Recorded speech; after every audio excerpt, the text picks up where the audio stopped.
I won't be needing it, and you'll all help each other and keep things afloat." He turned back to Gentry. "All right, and I'll send wages. You work on finding a nice, wealthy man to marry." He meant it as a joke, but Gentry didn't laugh. She bit her tongue to keep from scowling. "I don't want you sending wages. I don't want your space. I want you to stay." "Nope." He shook his head, his eyes nearly closed. A gesture that said, "I've made up my mind, and your silly talk won't change it." "I've got to report soon, or they'll give the position to someone else." Rooster asked. "Which company is it?"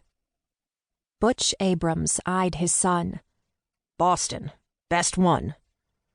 Gentry took a deep breath. "Don't cry. Not in front of Pearl." "Pa?" "Gentry, so help me, I'll switch you like you was a little girl, here?" Gentry pinched her mouth shut. Shaking his head once more, her father passed between her and Pearl into the second room of the house. It had only two, where the beds lay. He shut the door behind him. Time to think, he'd tell them, were he in a less foul mood.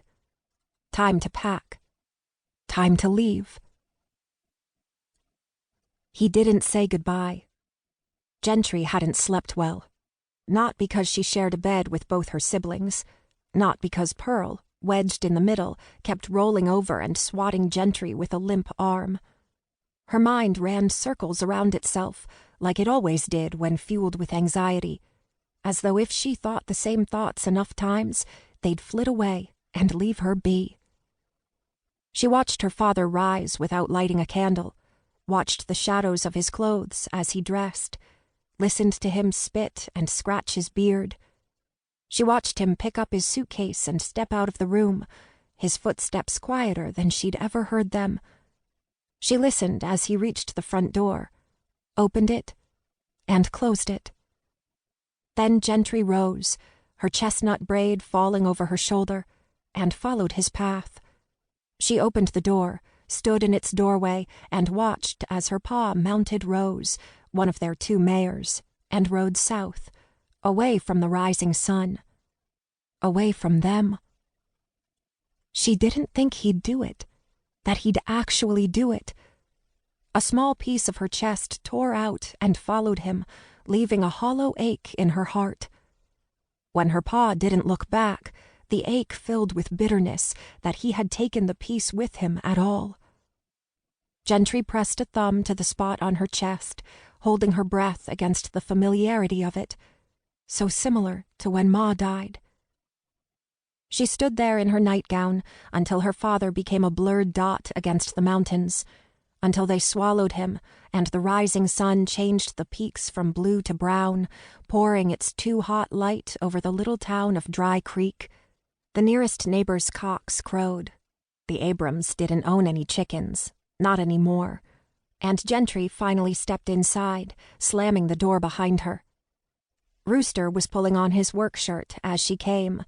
One of the sleeves needed to be patched, but if he was going to Hoss's farm now, there wouldn't be time to mend it until this evening. Rooster said nothing, but after he clipped on his suspenders and stomped his feet into his boots, Pearl rolled over in bed and asked, "Is Pa gone?" "Yes," Gentry said, quick and simple, avoiding her gaze. She slipped into the bedroom and dressed, nearly pulling a stitch as she yanked on her worn brown-striped petticoat. Her scalp ached once she finished brushing her hair and pinning it into a too-tight bun. In the kitchen, she stoked the coals in the tiny wood stove hard enough to puff clouds of ash into the air. She pulled a cast-iron skillet from the cupboards and slammed it on the stove. Gripping the handle for a long moment, Gentry sucked in a deep breath. She knew they were watching her siblings. Who else was there to look up to? Who knew how long their father would be away? Gentry pried her fingers off the skillet's handle one by one, each joint resisting. This will be good, she told herself. Pa will find success out there and send wages home. We'll be comfortable. Maybe even move out there if work goes.